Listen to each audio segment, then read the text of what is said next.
नमस्कार प्यारे बच्चों, स्वागत है आप सभी का।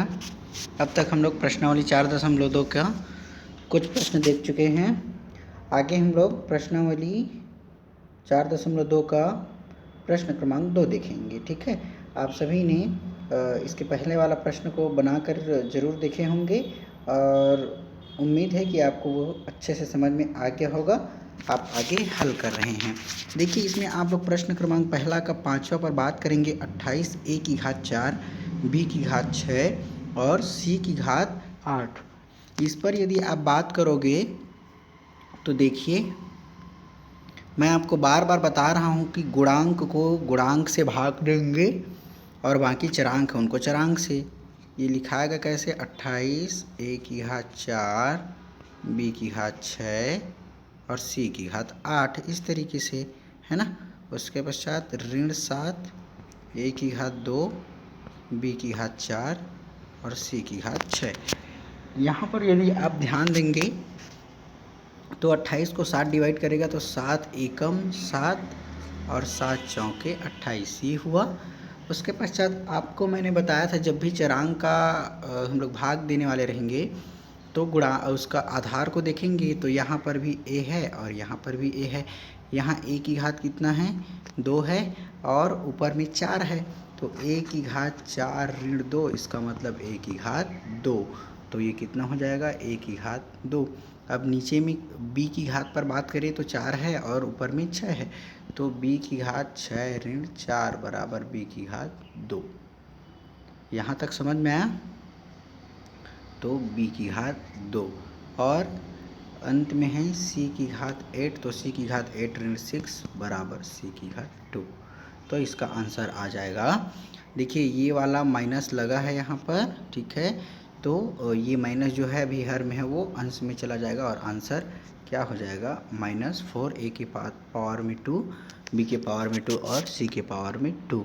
देखिए, यहाँ पर घात को पावर भी बोल दिया जाता है। यदि मैं पावर शब्द यूज़ करूँ तो आपको कंफ्यूज नहीं होना है, ठीक है। अब हम लोग अगले प्रश्न पर बात करेंगे। तो ये तो भाग देने का सामान्य नियम है, जिसमें क्या है, आपका एक पद वाला अंश है और एक पद वाला हर है। कहने का मतलब ये है कि एक पद भाज्य है और एक पद वाला भाजक है। अब यदि भाज्य जो है वो अगर एक से ज़्यादा हो, है ना, एक पद से ज़्यादा हो अर्थात बहुपद हो, और भाजक क्या हो? एक पद वाला हो, तब हम उसको किस तरीके से भाग देंगे देखते हैं आगे। देखिए, प्रश्न क्रमांक पहला को मैं आप लोग को बता देता हूँ, उसी के हिसाब से इसमें से बाकी प्रश्न बनेंगे और आपको बाकी सारे प्रश्नों को बनाने हैं, ठीक है। देखिए क्या लिखा है बच्चों? 2x की घात 4, 2x की घात 4, ये समझ में आया? ऋण 6x की घात 3 धन 4x की घात 2। यही दिया है बच्चों, 2x की घात 4 ऋण 6x की घात 3 धन 4x की घात 2 को कितने से भाग देना है? 2x की घात 2 से भाग देना है। अब देखिए, इस प्रश्न को हमको हल करने के लिए क्या बोला है? 2x की घात 2 से भाग देना है। ये देखिए, अब भाग देना है, इसका मतलब क्या है? मैं इसको इस तरीके से बटा लिखूँगा और 2x की घात 2। आपको पता है बच्चों, जब आपने अंश और हर से संबंधित प्रश्नों को अर्थात भिन्न से संबंधित प्रश्नों को हल कर रहे थे, तब आप देख रहे थे कि यदि हम किसी संख्या को अंश में यदि जैसे 2/3, 4/3, 5/3 अगर ऐसा रहता था तो हम उसको अलग अलग ना लिख के केवल 2 धन 4 धन 5/3 इस तरीके से लिखते थे। यहाँ पर क्या किया है? इसको अलग केवल एक बार लिखा है, तो इसको हल करने के लिए हमको सभी के लिए अलग अलग लिखना रहेगा, ठीक है। क्या करूँगा मैं? क्योंकि अगर इस तरीके से दिया है मान, इसका मतलब है कि ये जो 2x का वर्ग है वो इसके भी बटे में है, इसके भी बटे में है और इसके भी बटे में है। तो मैं पहले इसको क्या कर लेता हूँ? अलग कर लेता हूँ, ठीक है, तब हम इसको आगे हल कर पाएंगे। ये देखिए, 2x की घात 4 बटे 2x की घात 2, ऋण है तो ऋण 6x की घात 3 बटे 2x की घात 2, धन है तो धन, और 4x की घात 2 बटे 2x की घात 2। यहाँ तक समझ में आया बच्चों? जब कभी भी भिन्न का जो हर है वो एक समान रहता है तो, और यदि वो बीजीय व्यंजक के रूप में रहता है तो उन सभी के लिए हम हर को केवल एक बार लिखते हैं। यहाँ पर जो है अंश में बहुपद दिया गया है, उसके बटे में 2x की घात 2 है, तो उसे हम लोग हल करने के लिए क्या कर रहे हैं, अलग अलग कर रहे हैं। अब देखिए आप गुणांक को गुणांक से भाग दोगे तो देखिए 2 एकम 2 और 2 एकम 2, ये 1 1 कैंसिल हो गया। अब यहाँ पर घात जो है वो कितना लगा है बच्चों, 4, ये 4 लगा है, ठीक है। और यहाँ पर कितना है, ये 2 है, तो 4 में से अगर 2 चला गया अर्थात x की घात 4 ऋण 2 इस तरीके से होगा ये, तो x की घात 4 में से 2 गए तो 2, तो यहाँ पर कितना बच गया, x की घात 2 और बटे में तो 1 है, ठीक है। बिल्कुल ऐसे ही देखिए 2 एकम 2 और 2 तिया 6, ठीक है। ये तो एक x का वर्ग हो गया, और ये 3, यहाँ पर 3 आएगा ना, क्योंकि ये वाला 3 जो है, अब ये देखिए 3, ये 3 है और ये 2 है, 3 में से 2x चला गया तो केवल x की घात 1 अर्थात केवल x, तो ये कितना हो जाएगा, ये मैं यहाँ पर लिख देता हूँ 3x, ठीक है। और उसके बाद ये 2 एकम 2 और 2 दूनी 4, तो ये 2 बच गया। अब देखिए ये भी 2 है और ये भी 2 है, अर्थात यदि आप 2 में से 2 के भाग क्या करोगे, घटाओगे तो x की घात 0 हो जाएगा, और जब कभी भी x की घात 0 होगा तो उसका मान कितना हो जाएगा बच्चों, 1, ठीक है। कितना हो जाएगा बच्चों, 1। x की घात में यदि 0 लिख दिया या a की घात में 0 लिख दिया तो उसका मान 1। अब देखिए ये तो ऑलरेडी 2 है और 2 गुणा 1 करोगे तो कितना हो जाएगा, 2 ही हो जाएगा।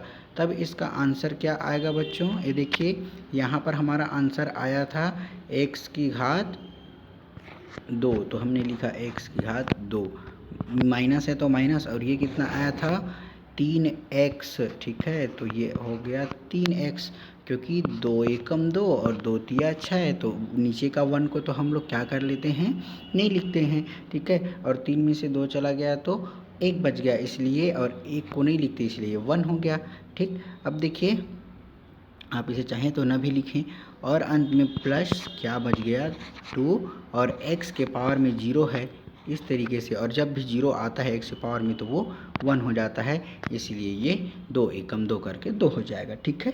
तो ये आपका आंसर हो जाएगा इस प्रश्न का। यहाँ तक समझ में आया बच्चों सभी लोगों को? देखिए ये जो प्रश्नावली है भाग से संबंधित है, आपको व्यंजकों को हमेशा भाग देना रहेगा, और यदि आपसे थोड़ा सा भी अगर नहीं बन पाएगा तो बाकी सारे सवाल भी आपसे नहीं बनेंगे, इसीलिए आप क्या करें, इसको ध्यान से समझें, ठीक है। अब देखिए ये पहला प्रश्न हुआ। अब इसी में आपको दूसरा प्रश्न में क्या बोल रहा है, 5 a की घात 4 b की घात 3 ऋण 10 a की घात 3 और b की घात 2, इस तरीके से करके आपको ये भाज्य है, और ऋण 5 a की घात 2 b की घात 2 क्या करना है, भाग देना है, तो ये भाज्य हो गया, और ऋण 5 a वर्ग b वर्ग वो भाजक है।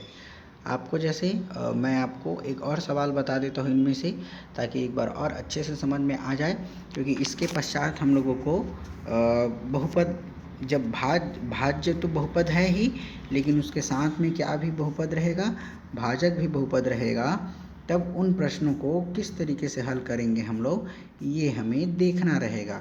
इसके पहले हम कम से कम इसमें से 2 सवाल, एक मैं आपको बता दिया, एक और बता देता हूँ, उसके बाद फिर आप क्या करेंगे, बनाएंगे। जैसे देखिए मैं आपको ये वाला सवाल बता देता हूँ, प्रश्न क्रमांक 3, बाकी सारे सवाल एकदम इजी हैं, ठीक है।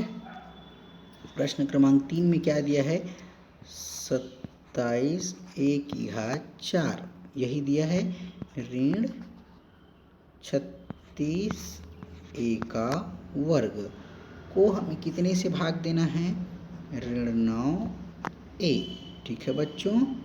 देखिए ऋण 9a से मुझे भाग देना है, समझ में आया, 27 a की घात 4 ऋण 36 a की घात 2 बटे ऋण 9a।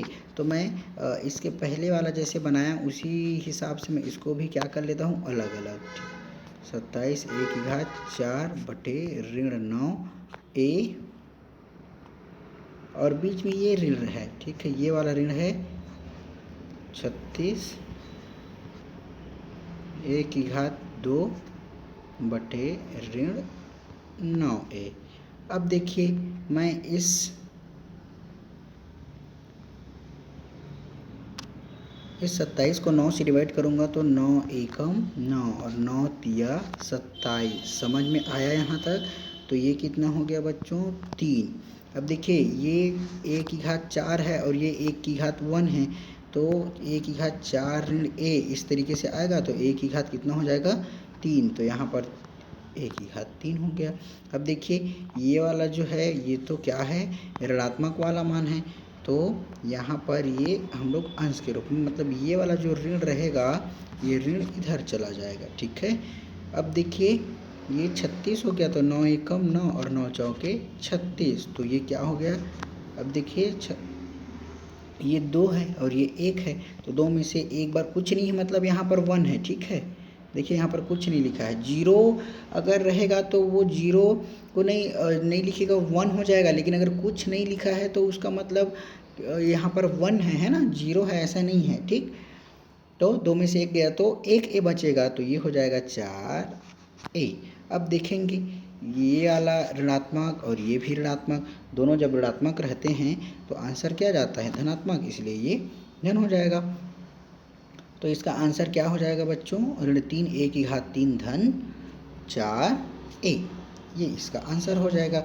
आप बाकी इसमें जितने भी सवाल हैं उन सभी सवालों को बना कर देखिए, जहाँ पर समझ में ना आए पूछे। ये भाग वाला सेक्शन है, अगर आपको समझ में नहीं आएगा तो बाद में परेशानी होने लग जाएगी, क्योंकि बाद में जब हम लोग 2 या 3 पदों वाला भाजक से हम लोग यदि भाज्य को भाग देंगे तो यहाँ पर ये कॉन्सेप्ट बहुत ज़रूरी है आपको समझ लेना, क्योंकि वहाँ पर एक साथ गुणा भी होगा और भाग भी होगा। इसीलिए उस वाले सेक्शन में यदि हम लोग बहुपद वाले भाजकों से किसी बीजीय व्यंजक को भाग देंगे करके बोलेंगे, उनसे यदि किसी व्यंजक को भाग देना रहेगा